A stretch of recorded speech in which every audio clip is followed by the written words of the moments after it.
So they should be reporting to whom? You mentioned Founders. CEO or CTO.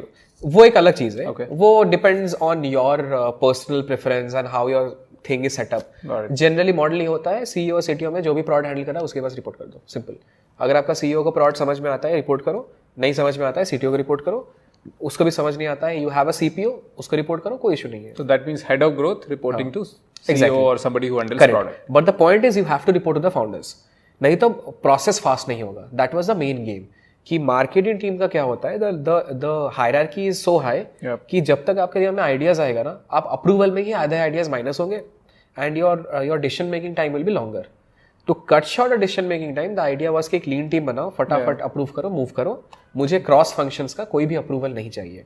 So let's say there is head of growth. One is head of growth. He's reporting to some founders. What exists within that head of growth? So again, it's different for every company. I can just talk about my company. So यहाँ पे what we have done is there is head of growth, and then there are vertical leaders owning one function. So like category leaders. हाँ, मतलब functional leaders. So for an example, let's say user acquisition.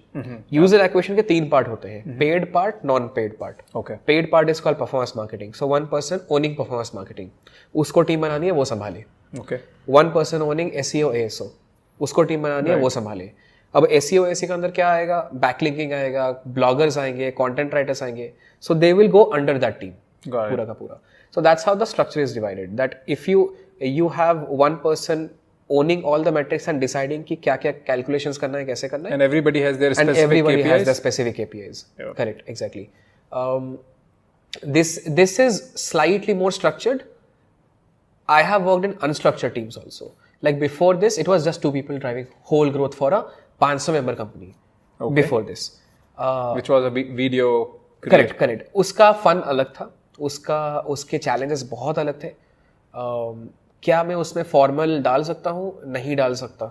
जब मैं था तब तक हम नहीं डाल पाए क्योंकि यहाँ पे बैठ ही नहीं पा रहा था formal. It's a lot easier again in an early stage company, but because there's kind of less entrenched people to have to fight against what you're doing.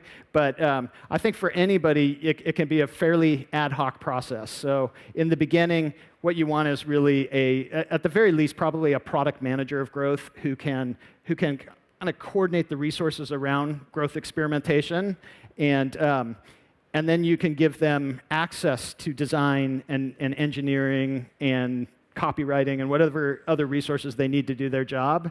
But over time, if they're trying to do 2 tests per week and they're constantly fighting for a designer, then maybe you want to give them a dedicated designer. If they're constantly fighting for an engineer, then give them a dedicated engineer, dedicated analyst, and over time, you can build a team really around addressing problems rather than going out day one and trying to hire 6 people to manage a growth process when you don't necessarily know which of those people are going to be needed or which things are already covered within your business.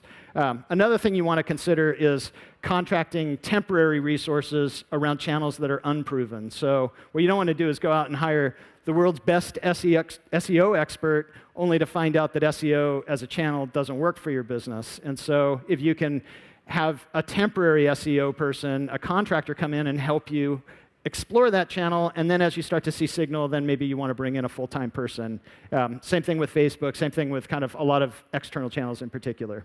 So the agenda for our growth meeting is pretty strict. We try to stay on this. The first 15 minutes is trying to look at the big picture of growth and looking at the KPIs. Are we growing at the rate we want to be growing? If not, why not? What do we think the big problems are? What do we, the more data we can bring to the table to really kind of dig into those KPIs and try to understand where the issues and opportunities are, the more that will give us focus in the rest of the meeting to look at what's, the types of tests that are going to be really important to drive growth and address some problems. Reviewing the previous week's testing sprint, as I said, that's a big part of this, is figuring out if a test didn't launch, why didn't it launch?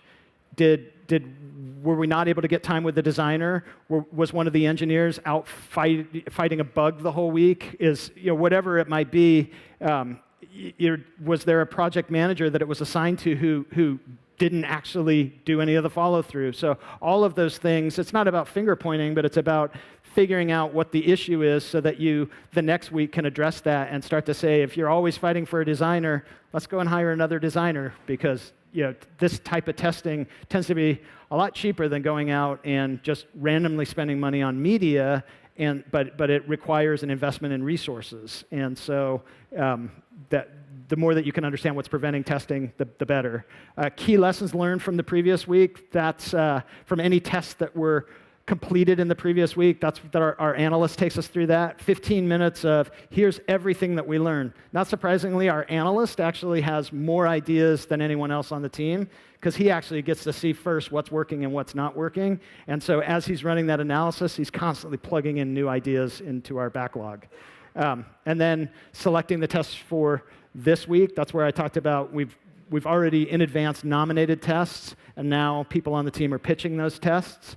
And then in the last 5 minutes, we're trying to make sure that the backlog of ideas is growing faster than our ability to run tests. And almost every week, we outpace our ability to run tests on my team by about 300%, and that's the reason why we have 400 plus ideas in our backlog.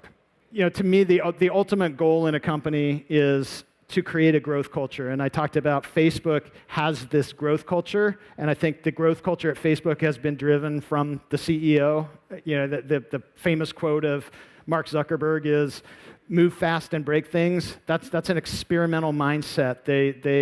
Facebook's located on Hacker Drive. They have this very nimble, testing-driven culture that I think from day one was pushed from the CEO. I saw the same thing at Dropbox. When I was at Dropbox, there was 8 people at Dropbox, and every day I spent time with Drew, the CEO at Dropbox, just going through the process to drive growth. And after I left, there was about a 10-month period where they didn't have a growth or marketing person there, but they didn't miss a beat. They kept growing at a really good pace, and I kept seeing new experiments through the product.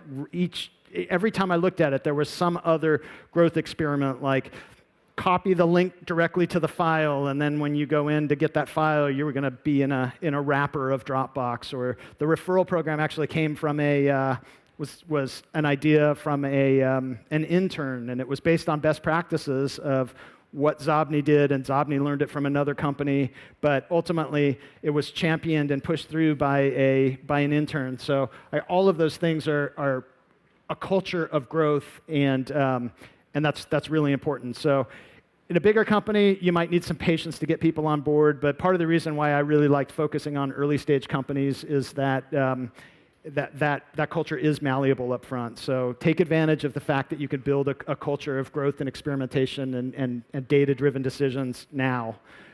Be transparent and share the results, share the process, but be transparent across the full company. And when you do that, you're going to find that everybody's keeping an eye out for growth opportunities. And when that happens, particularly when that happens on top of really strong product market fit, you're in for some really big growth. So that's high level view on how growth works in some of the fastest growing companies, and hopefully as you get to product market fit, you can start to adopt some of these processes and approaches in your business as well.